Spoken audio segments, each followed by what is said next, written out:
Back here on this Saturday morning, Sports Medicine Weekly. It is Steve Kashul and Dr. Brian Cole, and net proceeds from our show, Sports Medicine Weekly, go to support orthopedic research at Rush through the liveactivenow.org fund. Our producer, Shane Reardon. Our coordinating producer is Tracy Toro.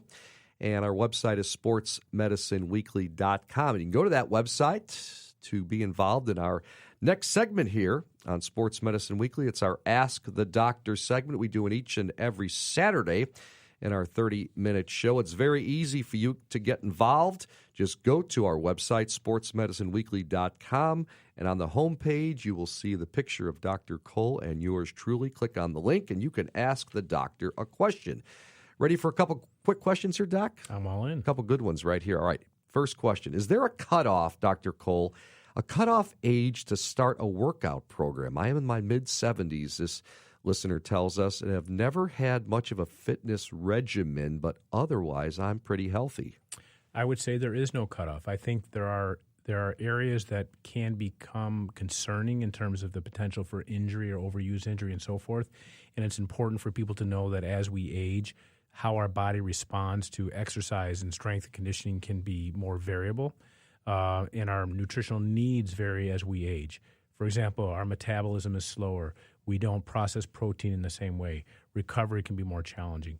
The other issue is making sure as we age there are other diseases like cardiovascular disease that can creep in, just that are age-related, for example, are the kinds of things that you would have more on your radar. So I would say, look, if someone's in their 70s and wants to begin in a regular exercise regimen, first I would congratulate them, I would encourage them, and I would say that it is not improper to at least have a baseline evaluation by their primary care doctor. Maybe that's something they do all the time, but they will be experiencing, for example, sustained increases in heart rates and so forth, and exertion, which is it's like a stress test. And as long as their heart, for example, is in good condition, they should be able to tolerate it just fine. But it's important that they have a higher sort of level of acuity to evaluate for underlying medical illnesses. But it's never too late. You can always build muscle mass. Be mindful the nutritional needs are different. They differ as we age. Our metabolism is much slower. The risk of muscle strains and injury is obviously a lot higher. Our balance is different. But done in a proper way, in a proper setting, I would say it's never too late, and it becomes increasingly important as we age. Great question, great answer. Question number 2, okay, this is interesting. Can hydration be the make or break factor in an outdoor sport? This is a fascinating area because most people think about hydration as something that you do after you exert yourself, right, as part of immediate recovery. There was a great recent study that was what happened in Boise State during the Florida State opener. To simulate sweltering conditions, what the Boise officials did is they hosed down the field, hosed down the players, and they cranked up the heat in the Kevin Williams indoor facility during practice. And what happened was, ironically, the FSU players had cramps and heat-related issues and so forth all afternoon, while the Broncos, the Boise State Broncos, appeared to be the team that had practiced in the natural Florida heat. And that's because they were hydrated, not just in preparation for that, but that they had proper hydration throughout the course of the week. That's the big thing, right? Yeah, so the take-home is you got to stay tanked up. You know, you don't wait for a high-level exertional event to dehydrate you. You stay tanked up the entire time, and that way you're not behind the 8 ball when you're trying to catch up. That's a much more appropriate, better way that's sustainable when you're dealing with hydration. You're always hydrating, especially when you're engaged on an ongoing basis in a high-level sport or high-level strength and conditioning.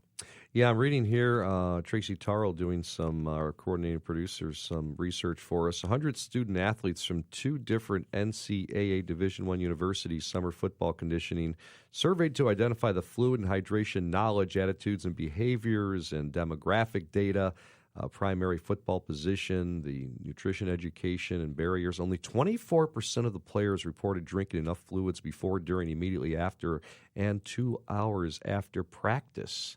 So, that's what I tell our kids, when I'm helping coach. I've always learned this, Dr. Cole, tell me if I'm wrong. If you're already thirsty, it's too late, right? It certainly makes it hard because when your thirst meter goes off, you know that your brain is connected and giving you that signal. So you're right. It can be very hard to catch up. So that's a great point. There's no downside to staying hydrated on a regular basis. And as I say, even before high exertion practices and games, do it during the course of the week. I mean, you and I should probably be drinking a gallon of water a day. Yeah, You know? don't they say half your weight in ounces? I think we've Yep. learned that before, right? That's correct. It seems like so much, but it's not It's hard. You not. just start it early and you continue Yeah, on, just right? always have a reusable water container with you, and just refill it 3-4 times a day, and you're good to go. All righty, question number 3, last one of the show, okay? Dr. Cole, this listener asks this: will stretching help me get stronger? We've done a lot on stretching, static and dynamic stretching and so forth, but the one thing that we know from some recent research is that stretching really does enable your muscles to achieve full range of motion during strength exercises. So if you have greater function, then you're going to get much more out of what you're doing from a strength and conditioning point of view. So I would say yes, and that's why dynamic warm-ups, functional exercises are really important before you start doing strengthening type exercises, because the longer the motion arc across a joint, the more the muscle has excursion, the ability to lengthen and contract, the better the response will be to some lifting or strengthening maneuver. So I would say, yes, stretching can help you get stronger. Got to be done properly. We generally are not emphasizing static stretching just before working out, but rather dynamic stretching, what we call movement preparation, Steve, where you're doing some type of dynamic exercise to increase blood flow, increase flexibility before you do high-level exertion and strengthening. So stretching is super important before you do strengthening exercises. Great stuff. We are out of time for this edition of Sports Medicine Weekly. Many thanks to our producer, Shane Reardon. Our coordinating producer is Tracy Tarl. Also want to thank David Cole for managing our website and our business operations, as well as Samantha Smith from Midwest Orthopedics at Rush. For Dr. Brian Cole, I'm Steve Kashul saying so long, and thanks for listening to Sports Medicine Weekly. Coming up next on The Score, early odds with Joe Ostrowski. Talk with you again next week for a brand new edition, 8 a.m. Central Time, only on 670, The Score.